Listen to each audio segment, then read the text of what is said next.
Welcome to the Geeks and Greeks podcast, where we bring in the latest and greatest in the world of sports. We couldn't be more thrilled to kick off this exciting journey with all of you. In this podcast, we'll dive into everything from game recaps to news and hot takes. Whether you're a diehard fan or just someone looking to stay in the loop, there's something here for everyone. So grab your favorite team's jersey, settle in with some snacks, and let's get ready for an adrenaline-packed ride through the world of sports.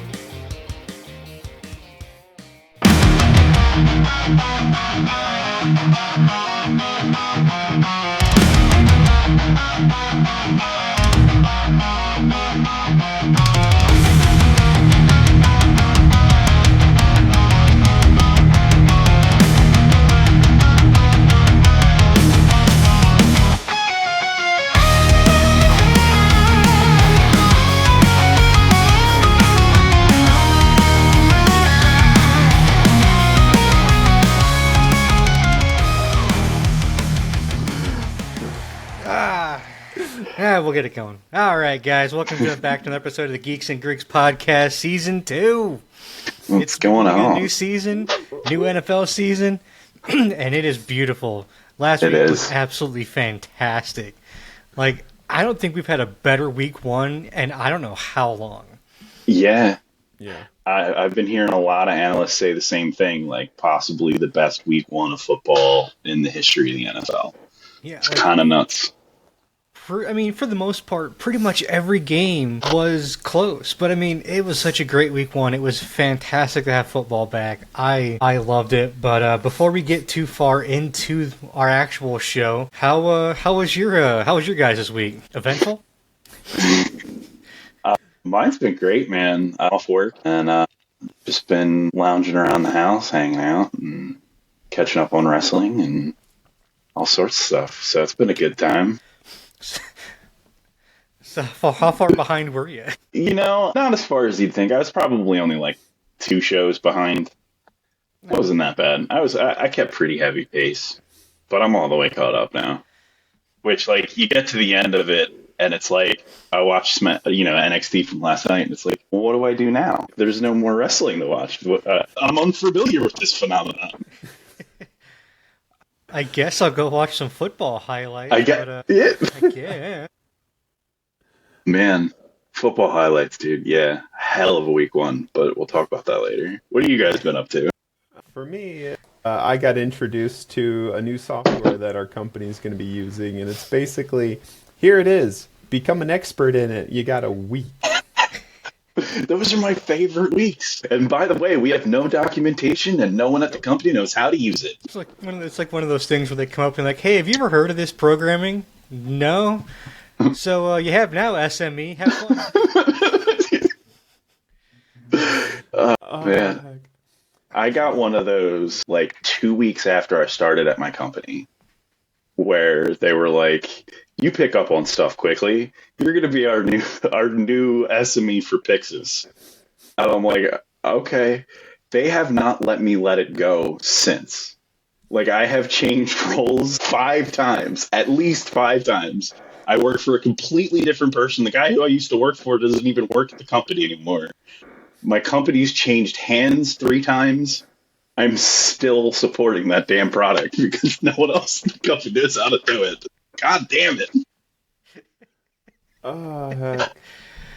That's got to be great. But moving along to the first segment of the podcast, as we said earlier, this is the beginning of our second season, and to start the season, we are going to share some of our favorite moments of the past year.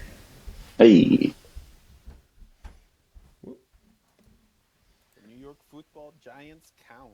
All right. The New York Football Giants jersey is number 56. Oh shit! I have no idea who would have worn number 56. Really? You should know this. Yes. You absolutely should know this. What, an offensive lineman? Who the hell wears 50s? I'll tell you what you miss. All right. God. If it's that obvious, it has to be Michael Strahan. I'll give you a clue. Lawrence Taylor. Oh, my clue doesn't matter now. Oh, God. It's a I'm so terrible at trivia. You gave a man an extra knee. You know what? Honestly, it's already a candidate match of the year for me. Like Mariah May versus Toni Storm, no holds barred, falls count anywhere. It was a masterpiece. At one point, they both go under the ring and at the same time pull out silver buckets full of broken glass, wrap their hands in tape, and then cover that tape in the broken glass and just start wailing on each other's face. It was amazing. Toni Storm ended up pinning Mariah May on the entrance ramp in just a pile of both of their blood. I mean, they both full crimson masks. Mariah May's in all white, so there's just blood all over her. Toni Storm's wearing stockings, so she has like handprints of blood on her legs and stuff. It was just pure masterpiece. It was an amazing match. All right, Adam, who are you voting for? Are you going Rodgers or Aaron Rodgers. Prescott? Aaron Rodgers by far had the worst week over Dak.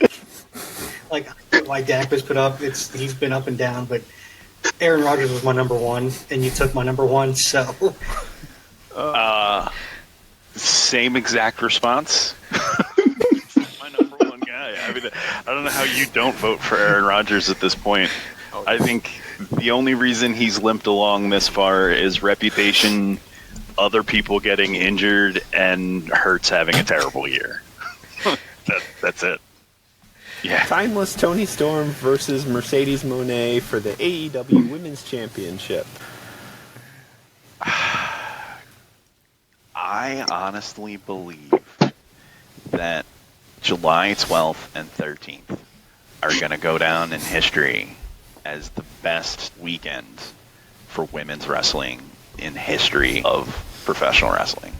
This match was so good.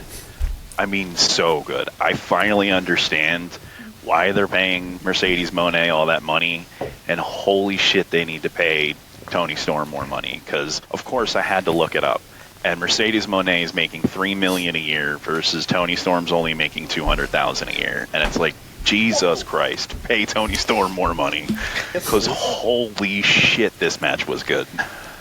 Jerry Jones is the NFL's Vince McMahon. When he first bought the team in the 80s, it was garbage. Like, his first year or two that he was owner, they were trash. They were like 1-13. Like, they were absolute garbage. He did the smart thing at the time. He traded Herschel Walker, who was like the best running back in the league, and got an absolute haul for him, mostly in draft picks, but he got a haul for him. And with those draft picks, he built the team of the 90s. He got Emmitt Smith, he got Troy Aikman, he got Michael Irving. They drafted Larry Allen. Like, they built the dynasty of the 90s basically off of the draft picks from Herschel Walker and what they had.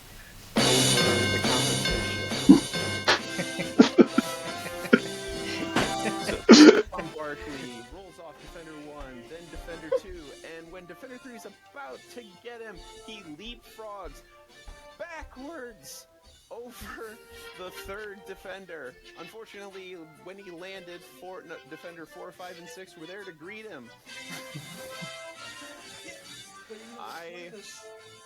It's one of those things, though, where it's like, no one's seen that before. I don't think I've ever seen anyone do that. And, like, the entire Eagles sideline just, like, all erupted and just had that look of, oh, my God, that was so nasty, what he just did to that poor man. I have to give props. I forget what channel I was listening to, but one of the sports radio, when I was going into work, they called it the Saquantum Leap. Nice. Like, I was like, okay, I'm a big of a nerd that I can appreciate that. That's awesome. Right. It kind of makes me sick to see good players like this go to Philadelphia. Why can't he do nice things in Dallas, man? He was a free agent. We could have signed him. We could have signed Derrick Henry. We could have gotten some real free agents. But no, that's not what we did. We were cool with mediocrity going to bad. Fuck you, Jerry Jones. The teams they should. They have no business losing to. I almost want to see a three-peat. Of course, I want to see the Eagles win the Super Bowl first. But if the Eagles don't win the Super Bowl, I'm rooting for the Chiefs all season. You just had a Super Bowl win, like, what, 2017, my guy. Come on, that was 7 years 7 ago. years ago. Okay. 7 years ago. No, I need another one. Like, what are you talking about? God. Once you get that first taste of it, you just jones for more, man. Yeah. How do you think I feel having 5 and haven't won since 1996? I'm so tired of people being like, oh, you catch Yeah. lightning in the bottle once. It was a fluke. Philly will never win again. It's like, God damn it. All I ever heard was you'll never be a good team till you get a ring. Now all I hear is you'll never be a good team till you get 2.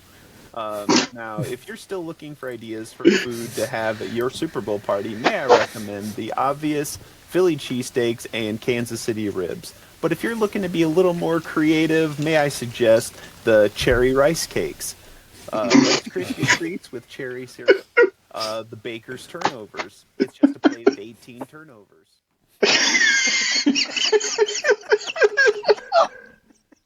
The Darnold wings. They start out hot, become very bland very quickly.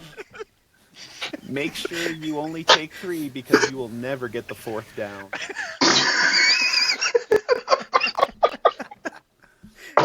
And finally, a large birthday cake. No joke here. It's because it's Saquon's birthday, and you have a right to have a birthday cake at your Super Bowl party. In 1984, Eric Dickerson set the single-season rushing record at 21:05. Saquon Barkley is 482 rushing yards away from that record. So I prepared a little visual aid to help us get through this with all of the stats necessary. So here we got, up top, we got the yards total to date. So we are at, what's that, 1623. Sorry, it's backwards on my screen. I can't read my own handwriting backwards. We're at 1623. That's why we got this next part right here crossed out already, right? This is the Eagles' single-season record set by my boy Shady McCoy in the back there, 1607, single season, right? We got the NFL record here. It's a 2105. So for Saquon to beat this record, right, he's got to score 121 yards per game. And so I did a little math for us here down at the bottom. We've got the Steelers, Commanders, Cowboys, and Giants for the rest of the season. And the average yards that their defense is allowing is 91 for the Steelers, which is the only one that's under that 121 mark. So we got the Commanders have been averaging 137 of yards allowed for their running backs. Cowboys and Giants are both at 142. So, I mean, this is well within his range. This is nothing like scoring 340 yards. I just wanted to break it all down there. I think my guy's going to get it done in 16. I'm not entirely sure if he is. We'll see. But that's the real reason we're drinking Saquon #1. We're going to get it. Let's go. I finished my drink, so let me pour another one, and then we'll cheers it. My bad.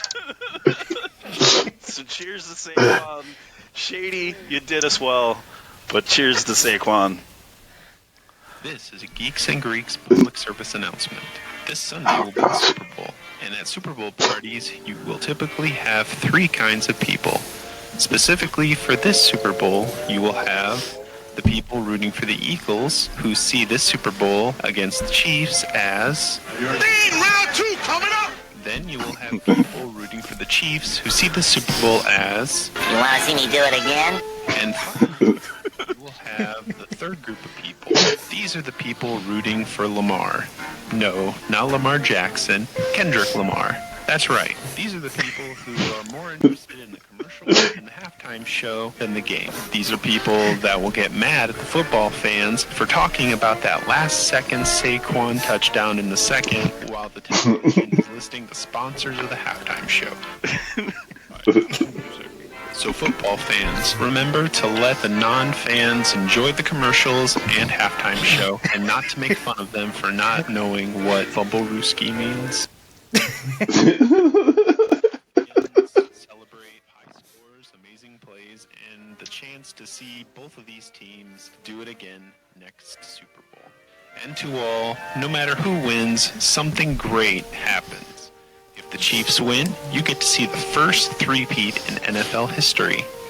If the Eagles win, you get to see the greatest ending to Hard Knocks with Joe Shane and John Morrow watching the television.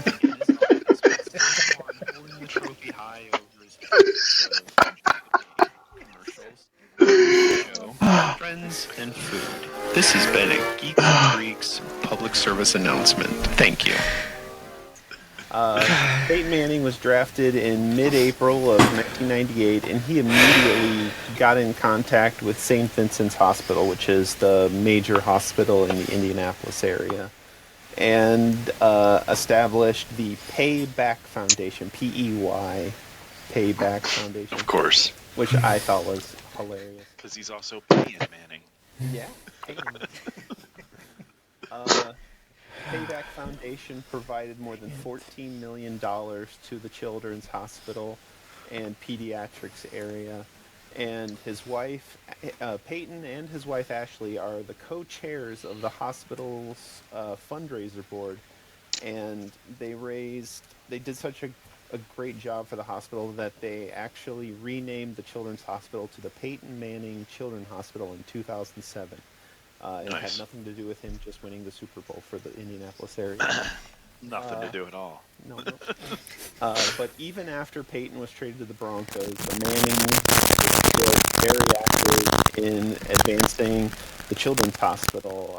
Manning's contributions to the hospital led to more than 100 pediatric specialists and clinical staff to provide emergency medical care, cancer and blood disease specialists, general surgery, cardiology, orthopedics, pulmonary study. A lot of words that I can't pronounce.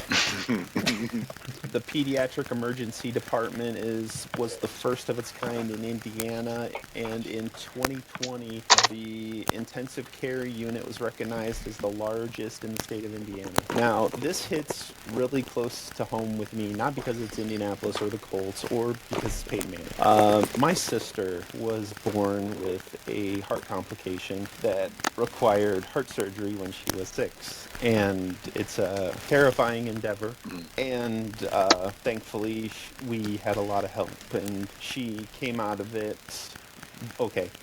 Yeah. But thanks to Peyton Manning and Ashley Manning for all the work they do, I can imagine how many children have been helped or even saved because of the quarter century worth of contributions that they have given to St. Vincent's and the Peyton Manning Children's Hospital.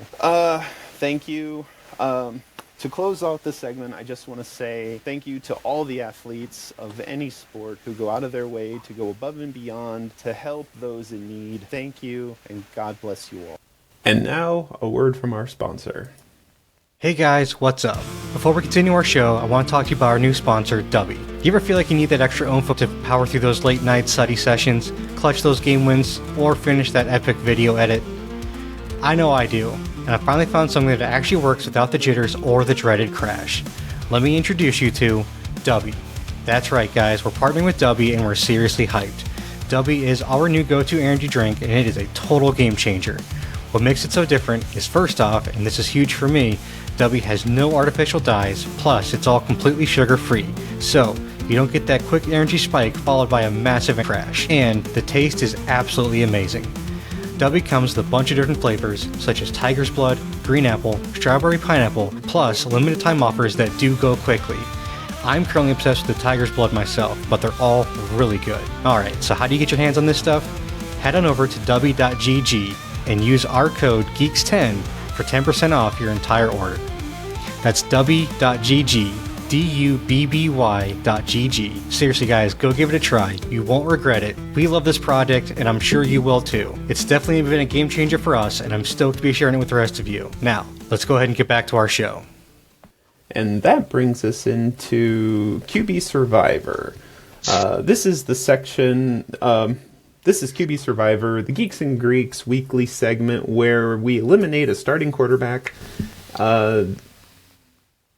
And at the end of the season, we will crown the QB Survivor. This week, we'll be nominating 2 QBs for elimination. But before we do that, we're going to get our immunity votes in. So, Pete, who are you voting to give your immunity to? All right. So this was a hard week to pick a lot of stuff. There were a lot of close games, a lot of games that went the opposite way of what I was expecting. But but I am going to extend my immunity over to Jared Goff at the Detroit Lions. Green Bay lit them up, man. They did. And Goff, he got sacked 4 times. He threw 1 interception. He didn't exactly help the win here. But at the same time, I think that, he was 31 for 39. He had 225 yards and a touchdown. He'll get back there. I think he deserves at least one more week to straighten the ship out. Adam, who are you giving your immunity to? So my immunity is going to go with someone who also had a pretty rough week, but to be fair, it was also his first week. Mine's going to be Cam Ward. Dang it! Ooh. I mean, Vegas roughed him up too. Tennessee didn't have the greatest outings, but I mean, again, this is a rookie in his first week of the season, first week ever in the NFL, so I kind of want to make sure to kind of give him a chance to at least get another weekend to see some more of him in this before we really see what he's got. So, I thought there were some pretty good plays that he made though in the game, so I'll be interested to see kind of how he progresses throughout the season. So I'm definitely interested in seeing how he plays going forward. The only rookie starter week 1, actually. Yeah. I have to give my immunity to sophomore Caleb Williams. He did a lot better than I thought he would. And watching that Bears-Vikings game, I realized that I was really hard on him, and he's actually doing a lot better than I thought he would. I think that he should improve going forward in the season, and I want to give him a chance to do that. See, it's funny. You came away from that game thinking that you were too hard on him. I came away thinking that I was too easy on him going into the season. I thought he regressed a lot after watching that game. Really? He fell back into some really bad college habits. Yeah. Yeah, maybe. So, but hey, he lives for this week, and we'll see what happens.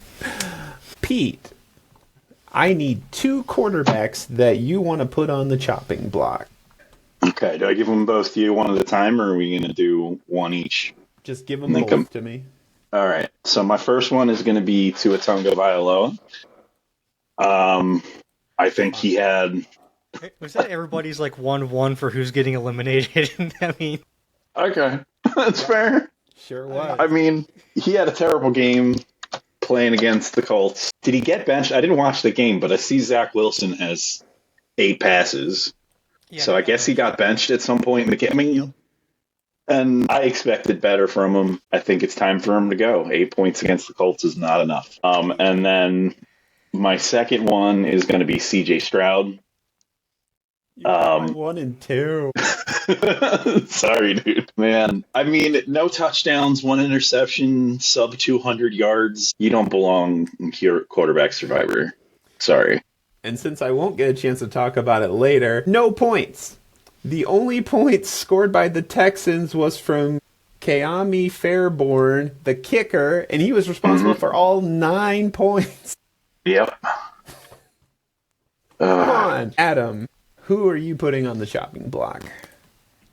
So my chopping block is going to be Trevor Lawrence,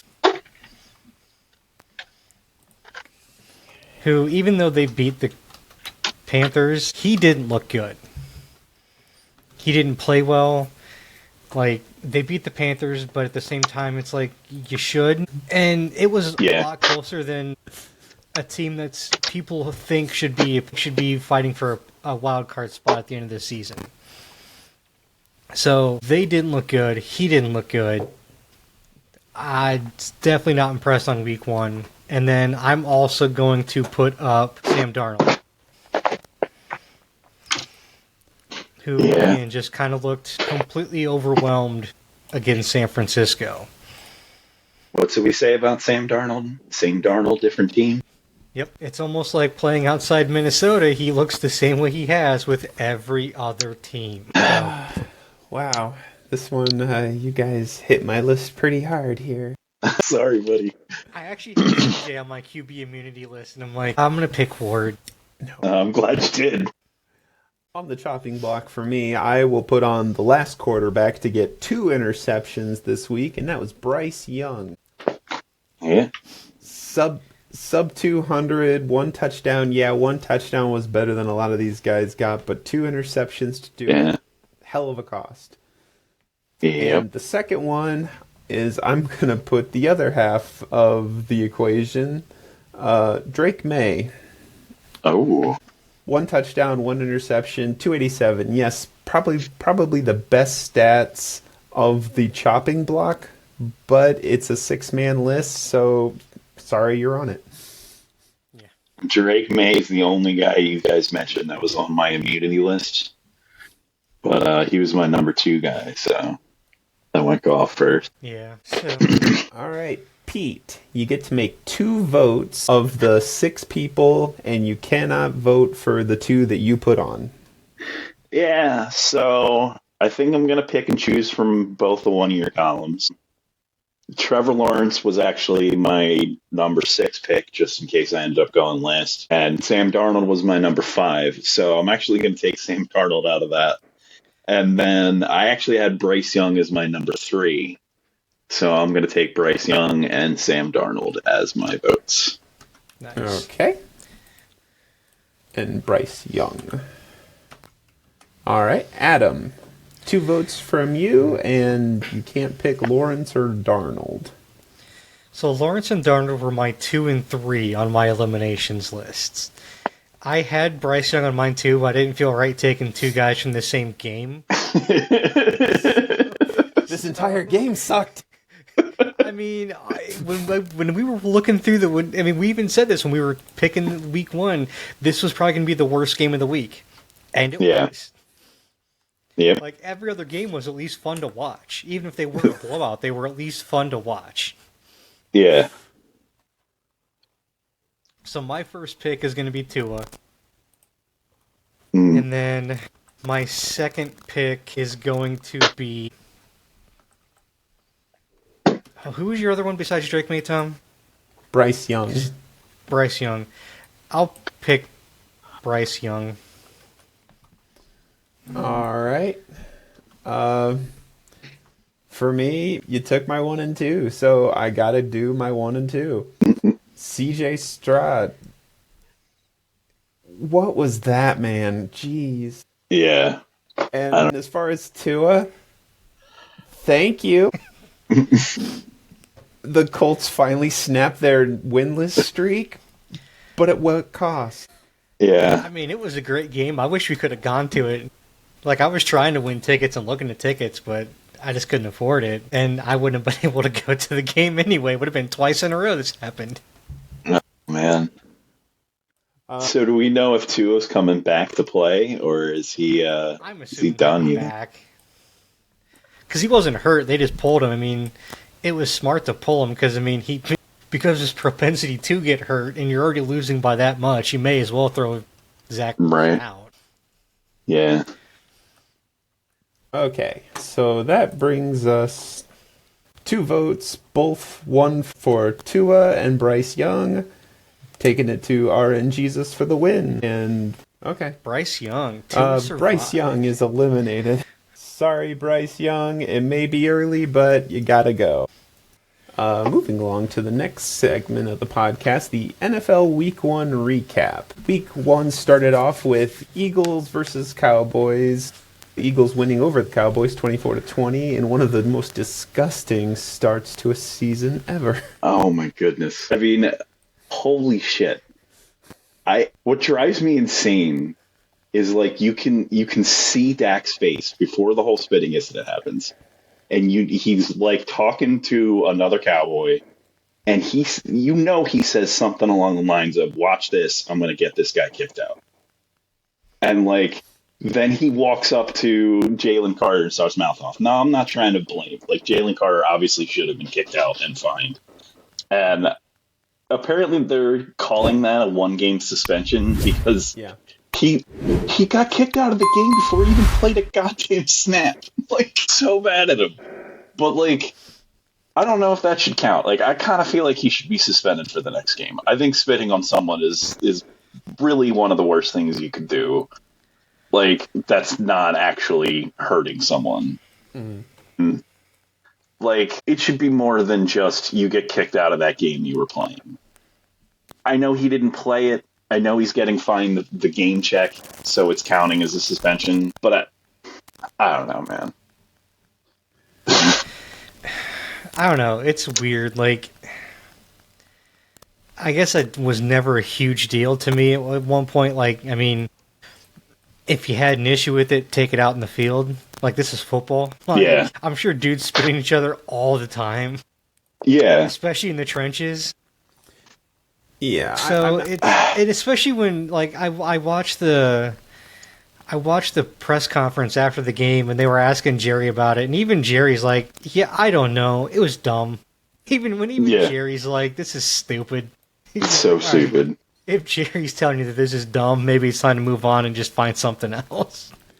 I'm just mad Jalen Carter let Dak goad him into getting him kicked out of the game. Yeah. That's what really pisses me off, because that's what happened. And he shouldn't have overreacted, and I'm mad at him for doing it. Mm-hmm. Yeah, it's one of those dumb things where, like, the first one's never going to get you caught. It's always the retaliation that gets you caught and in trouble. For sure. And that's 100% all that happened here. Had he never done it, never would have said anything. He would have been in there, and he probably could have gotten at least a sack on him, probably. No. Would have been nice.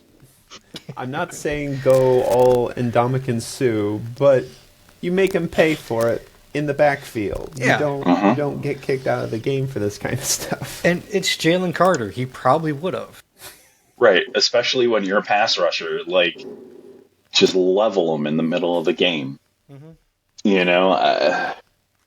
And we didn't get a single sack. Like, thanks, Carter. Thanks so much for that. Like, that didn't have my heart racing the entire goddamn game, because we couldn't get the Dak Prescott at all. But moving into Friday evening, in an unexpected twist, the Chargers win over Pat Mahomes and the Chiefs. Dude, I loved this for San Diego. Yeah. There you go. Here, do it again. For the Chargers, man. Like, Herbert played really well. He outplayed Mahomes. Mm-hmm. Like, I mean, this is also why I've been saying Kansas City's doing him a disservice by not having any weapons around him. Pat Mahomes should not be the leading rusher on your team. Yeah. That's not what he does. He's not Lamar Jackson. He can move and buy time if he needs to, but he's never been a running threat. That's just never been his game. Yeah. I gotta say, though, that the way that the Chargers closed the game out, with Herbert rushing for the first yard, or the first down, and then he, like, slid down, and he's, like, posing like he's on the cover of GQ in the process, like, holy shit, that looked cool. He slid and just popped up and was done, and it's like... It was so good. And, like, you really did kind of get that feeling, like, oh, the Chiefs are going to do it again. Like, here they come. And, like, the Chargers are just going to fall apart, and the referees are going to give it to Kansas City, like, every other game. And then it didn't happen, and it was like, nice. Yeah. And it's also kind of cool. It's also one of those things, too, especially with, like, Harbaugh teams. With a Jim Harbaugh team, it usually takes them about a year to really kind of get going. Because, I mean, it's the same with any kind of real coach in the NFL. You got to come in, you got to get your personnel set, you got to get your, team philosophy going, and everyone's got to get on board. It usually takes around a season to get going. I think this is the year we're going to see San Diego make a push. I know I don't think any of us, I can't remember if anyone had picked San Diego to make the playoffs, but, I know I picked Denver to be the wild card to come out of the West. I mean, and we'll see, they still might. But if the Chargers don't, it's going to be close. I think we could see a point where the AFC West has 3 playoff teams easily. Yeah. Moving into Sunday, 1:00, we had Bengals over Browns, 17-16. Steelers over Jets, 34-32. Raiders over Patriots, 20-13. Jaguars over Panthers, 26-10. Cardinals over the Saints, 20-13. Commanders over the Giants, 21-6. Called that one double digits. Buccaneers over Falcons, 23-22. This one panned out This was a just good about game. how I thought, but the Buccaneers pulling off the win instead of the hometown, it was close. Yeah, I mean that missed kick. That was the missed kick, right? Young Wei Yep. Koo. Yep. Of all people, like he's amazing, and he missed what 2 field goals this game, and they lose by 3 points. Yeah. Like sometimes kickers get the yips, so I hope it doesn't stick with him because I like him. He's a good kicker. And I saw an article that someone had written. It's like, this is why you shouldn't trust Yim Wei Koo to win you a game. I'm like, dude, until this game, he's been cash money. Yeah. Like, what are you talking about? He's been one of the most consistent dudes in the NFL for the last 4 years. I don't know what you're talking about, man. Like, it was one of those articles that kind of just made me irritated because it's like, this is a rage bait article and nothing else. Yeah. I mean, I could see the argument, this is why you shouldn't leave it to your kicker to win you a game. But, like, specifically singling out Young Wei Koo, and that doesn't make any sense. Yeah, they were He's got a singling great him career. out. Yeah. That's like saying, like, 2 years ago, oh, you shouldn't leave a game in the hands of Justin Tucker. I'm like, should you probably not? I mean, you shouldn't aim for it, but I also wouldn't be scared if it happened. Most of the time. This is that 1 out of a million where he doesn't get it. Yeah. But finally, in the 1 o'clock slot, we have Dolphins losing to the Colts. Now, this was the craziest game all weekend. The Colts snapped their winless streak, winning over the Dolphins 33-8. 6 minutes and 21 seconds left in the game before the Dolphins got their first score. This forces the question, what's wrong with the Giants? I mean, first you had Saquon leave the Giants and absolutely explode. Now Daniel Jones leaves and snaps the Colts' 11-season winless streak, seeing a record. And also setting a record for the only quarterback since 1991 to lead their team to a scoring drive for every possession. He was 7 for 7. Hasn't happened since 91. That's crazy. That's before Brady. So, like, Brady never did that. Like, think about that. Peyton never did it. Peyton never did that. Drew Brees never. Holy shit. So this really is less about what the Giants did wrong with Daniel Jones and more how bad of a coach is Mike McDaniel. Yeah. Because when he first got there, in the first year or two, the Dolphins were really good. Mm-hmm. And now they're just complete garbage, and they look like they don't know how to play football as a team.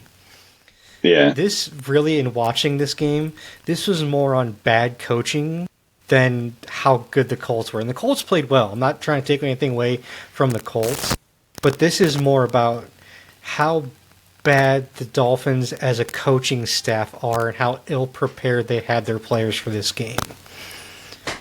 Yeah. I mean, I don't think Miami was necessarily an amazing team before, what's his name? McDaniel? McDaniel. I kept wanting to say McCarthy. Before McDaniel showed up. But, like, it was definitely a different narrative. Like, what do you think of when you think of Miami now? You think of controversy.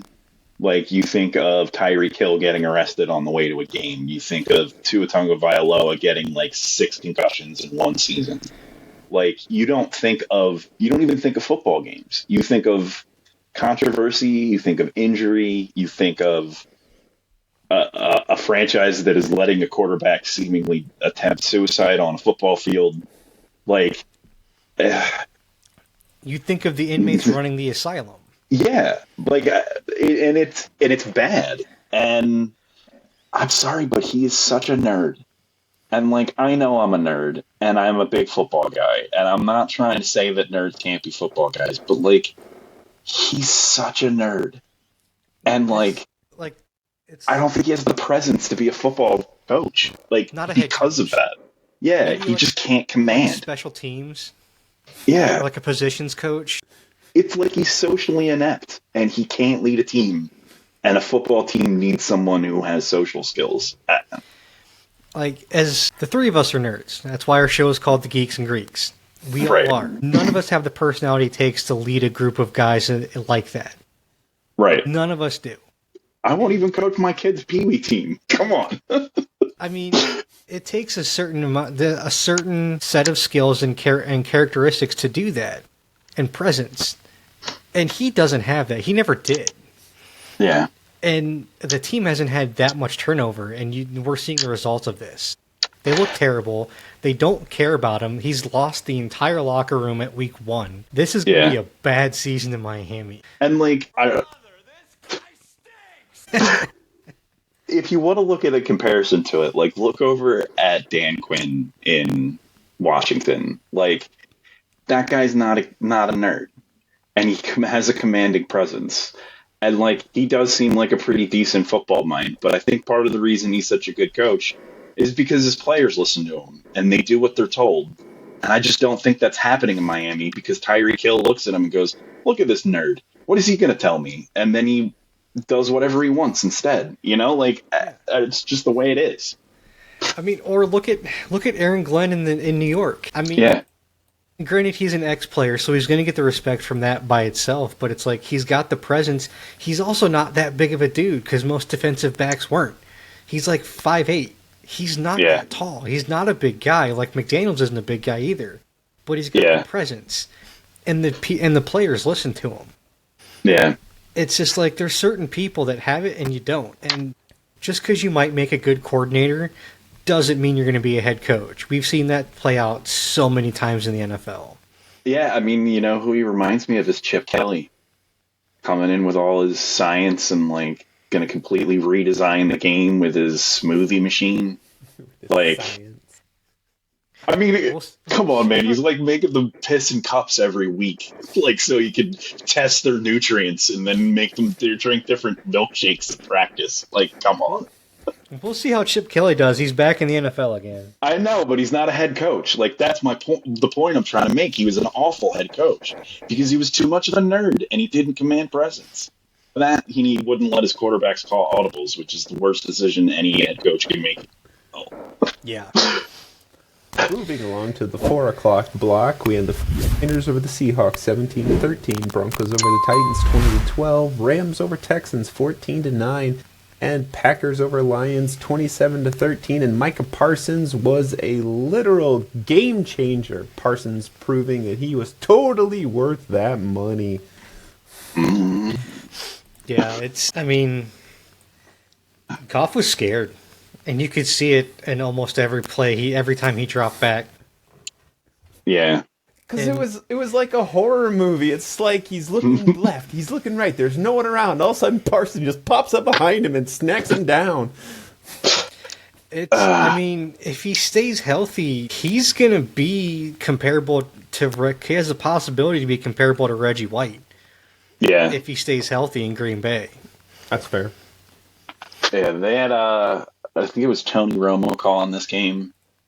And, I mean, they spent the entire game breaking down specifically Micah Parsons. I don't know if that was your guys' experience, but it was just like, can we talk about another guy? Like, I get it, but they'll just be like, oh, look at Parsons here getting double teamed, and because he forced that double team, this other stuff happened. But let's watch Parsons get double teamed. It's just like, can we talk about someone else, please? Right. There are 10 other guys on that side of the ball. Can we pick another one to talk about? Nope, no one else exists. No one else exists. I mean, but that's telling you something. I mean, I picked that clip earlier of you crashing out to the Say Quantum Leap with the fuck Jerry Jones at the end of it, but I gotta say, man, I agree with your sentiment. Jerry Jones, fuck him. Like, what are you doing? Green Bay is terrifying now, and, like, I don't know what we're gonna do. Like, I mean, if Green Bay goes on to win the Super Bowl this year, it's because they have an absolutely amazing defense and a mediocre offense. Because that offense didn't look good. It's because the defense gave him the ball on the other side of the 50-yard line most of the game. Yeah, but if they keep doing that, man, like, holy shit, they're in the NFC. Like, couldn't he have gone to, like, Tennessee or something? So he would have been a nuisance. Like, yeah, you would have got at least a better pick, too. Oh, man. I mean, hell, again, Philly offered him like 6 picks for Micah Parsons at the draft, and Jerry said no. Oh my god! I'm kind of glad that didn't happen because my god, you can't him on that defense. Yeah, you can't give him the spin. Yeah, you can't But then it would conference like that. It'll kill you. then it would have been Mike Parsons spitting on Dak Prescott, and it would have been a totally different conversation, man. I could have baited him, then we gotten him suspended for a game. Right? But moving on to the 8 o'clock time slot, we had Ravens at Bills. One of the greatest comebacks I've ever seen. With about 4 minutes left in the game, the Bills were down 40-25. Then the Bills proceeded to score 16 unanswered points for a Bills over Ravens victory of 41-40. This was so cold. Holy crap. Yeah. Yeah, it's. I mean, I'll admit once I saw that it was 40-24, I'm like, Baltimore's got this, and I went to bed. Yeah. I woke up and I'm like, wait, what do you mean Buffalo won the game? So many people left the stadium too, and like I feel bad for those people, but I get it. 40-25. Who's coming back from that? Like, absolutely insane. Yeah. I mean, Peyton's come close to that, but that was like 10 minutes in the fourth, not 4. Not 4. Yeah. Right. So, but yeah, this game overall, though, I mean, Lamar and Josh Allen picked up like they were in end of last year. Like, it's like nothing ever happened. Like, we're just playing next week. Oh, yeah. I mean, these two are For sure. already in top form. Derrick Henry already looked like a beast, putting up almost 170 yards and 2 touchdowns. I know. Disgusting. I love how Derrick Henry always looks like a dad playing with his kids, just pushing people down that are trying to tackle him. It's so true. Not just pushing down, like he's bouncing them off the turf. Like Yeah. he's pushing them with so much force that they literally bounce back up. Like one of these times, I'm expecting somebody to finally figure out that he's pushing him so hard, and they were able to get their feet back under him after the bounce and keep going. But seriously, when is this going to stop? Because like running backs aren't supposed to have careers this long, and like this is probably the 3rd or 4th year we're talking about him like this. Like, go away, retire. Longer than that, I mean, he's been in the league for a while. Yeah. Like we forget how long he's been around. Like his career is longer. I think he's almost 30. I think he's closer to 30 at this point. Yeah. But like, he's terrifying, man. Unfortunately for him, that fumble kind of lost them the game.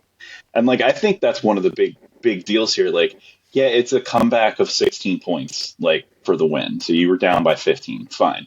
That in itself is a feat. But like, you had to score 41 points in a football game. You have any idea how hard it is to score 41 points in a football game to come back and win that?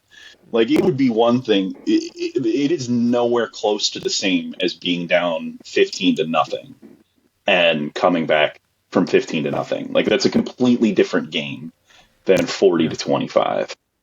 And it's incredible, I think.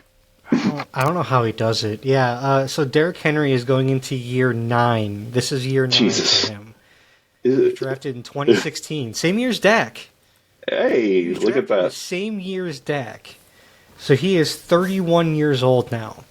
And he is still running like this. Isn't the average career for a running back like 2 years, 3 years? Yeah. Yeah. Well past his expiration date. It's like Let's get him out of here. And he spent the first 7 in Tennessee. Yeah. What's more Unfortunately amazing to for me him. is that he was a 2nd-round pick. Yeah. They didn't even take him in the 1st round. Jesus. If we knew But then yeah. what we know now. You know what, I though? know. I'll be fair. Tennessee at least utilized him better than New York did with Saquon. Yeah, that's And true. Saquon was the number 2 pick, but like, I mean, in Tennessee, he had years where he was putting up 215 carries, 300 carries, 378 carries, 218, 350, 280. I mean, Tennessee used him at least. Like, they didn't just waste him. Right. I mean, because he had a 2,000-yard season in Tennessee. So I mean, they knew what they had. It's not as if they just wasted the talent. They just didn't have the team around them to do anything. Yeah. At least until they traded everybody away, because for a while Tennessee had him and A.J. Brown. That's right. Jeez. They just didn't have a quarterback because Tannehill was the quarterback at that point. Right, Tannehill was the quarterback. Yeah. So it's like they had Derrick Henry, A.J. Brown, and Darren Waller. All three of those guys at one time in Tennessee together on the same team, but no quarterback to be the glue to put it together. Yep. Can't rely on FedEx to get that ball to where it's supposed to go. Moving along to the Monday slot, we had similarly the Bears were up by 11 at the start of the fourth quarter, and then Vikings scored 3 consecutive touchdowns. Now the Bears answered back with a touchdown before the 2-minute mark, but by then it was over. Vikings winning over Bears 27-24. Yeah. I mean, 21 points in the fourth quarter. That's a feat, you know. Especially when you only had 6 for the rest of the game. Like that's, right. Like I'll give McCarthy. I'll give him credit. I mean, dude looked pretty good for his first game. So, yeah. I mean, I think he looked better in his first start as his first professional start than Caleb Williams has his entire career so far. You know what's killing me is this is the second quarterback that I regretted killing off before the season started in QB Survivor. I mean, the only other option would have been Caleb Williams. Yeah. He'll let you down, don't worry. Yeah. I especially felt bad for killing off Daniel Jones. I was like, oh. Yeah, again, he'll let you down, don't worry. Yeah. Like, that's the thing. I don't think that Daniel Jones is going to be some kind of superstar now that he's not being held down by the New York Football Giant. No, like, not at all. Yeah. Like, I mean, as good of a game as he had, this is probably going to be a fluke one-time game where he plays that well. Right. Hell, Matt Flynn had a random 5-touchdown game that got him paid. So it's like, I mean, but the Vikings-Bears was actually pretty good. And like I said, Caleb Williams showed some flashes here and there, but you could also see that as soon as the defense got any kind of pressure, he just went into flight mode and just panicked. Yeah. And you can't have that from your quarterback. Like, dude's got to be able to learn to kind of stay in the pocket a bit more. He doesn't anticipate and get rid of the ball. He holds on for it way too long. Yeah, and I mean... Good. I was just going to say, again, we had another quarterback that's rushing for the most yards on his team. Like, he got 58 yards, and DeAndre Swift got 53. It's the next closest. Yeah. And it's like, that's not how you win football games. It's just not. And, like, people always said the biggest problem with Justin Fields was he holds onto the ball way too long. And hey, guess what? You traded him for a quarterback that's biggest weakness is he holds onto the ball way too long. Yeah. He's not Aaron Rodgers, man. He can't just run around in the backfield for 5 to 10 seconds, then just chuck up a Hail Mary and expect somebody to catch it. Right. Like, that was Rodgers' entire career. Yeah. He got lucky more than he was good. That moves us into Geeks and Greeks news. Jake Moody has been released because of missing 2 field goals in week 1. Harsh, perhaps. Yeah. The funnier part is that they went and signed Carolina's old kicker. I'm like, really? You're going to pick up the scraps out of Carolina? Okay. Like, at that point, I think I just keep what I had. Yeah, I mean, I don't know. I get the whole, like, you have one job, and it's to kick field goals, and if you don't do it, you're out of here. But, like, I don't know. He was a rookie, right, Moody? Moody? No, he's not a rookie. He's been around for a while. Who was I thinking of? I thought there was a rookie that had, like, a bad season that he got rid of. But anyway. At least I'm pretty sure he wasn't. I've heard the name before. 23. So okay. This is his 3rd year. Yeah. Also, I think we're forgetting that there are just some places where it's harder to kick, and San Francisco is windy as hell off the bay, man. And like, that's not an easy stadium to kick in. It's like in Chicago. It's a windy city. It gets windy out there. There's some stadiums where it just is hard sometimes. And if you miss 2 in one game, does it suck? Yeah, it's week 1. It's like, unless you had a ton of other issues that you already had problems with, and you saw him missing a lot in practice that we just don't know about. Maybe that's why they released him. I don't know. But I don't know. It just seems really weird and random after week 1 that you're already releasing your kicker and bringing in a new one. Yeah. But bringing up random in the 49ers, something that's not random, it's friggin' clockwork, is George Kittle is on IR for a hamstring after week 1. Again. Yeah. But he didn't even play in the game, right? No. It was before the game even started, just like last year. Right. And once again, I drafted him in fantasy. You son of a bitch. Just like last year. Just like last year. Maybe Tom is cursed, and if you draft somebody in fantasy, you just expect them to go, you're the new Madden curse, Tom. Oh, God. No, anything but that.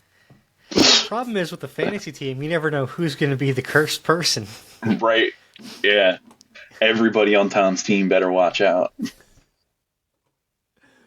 But that'd be kind of funny. Don't tell me you drafted Saquon, right? Adam beat me. No, too. I did.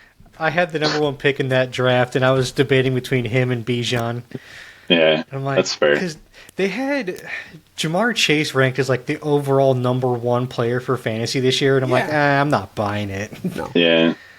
And like him, Bijan, Justin Jefferson, and Saquon were 1 through 4.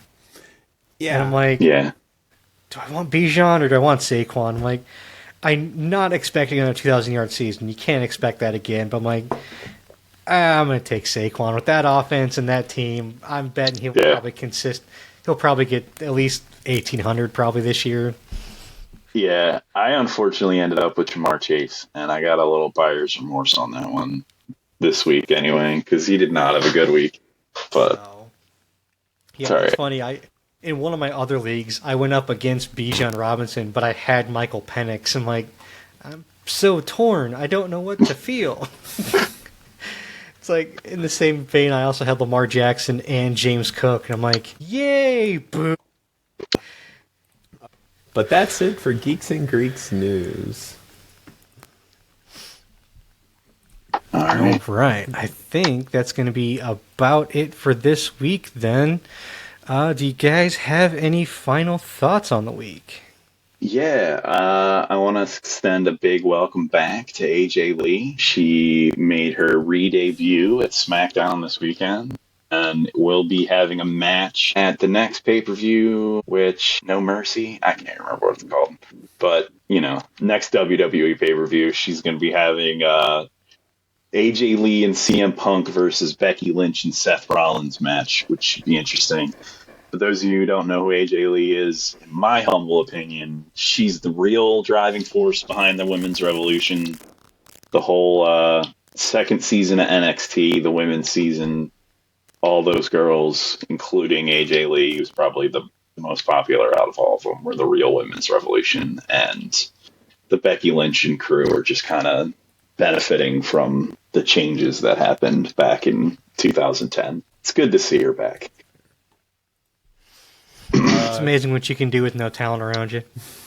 I mean, that's fair. There was absolutely no talent on the women's division back then. Including AJ Lee, but we'll digress. Hey.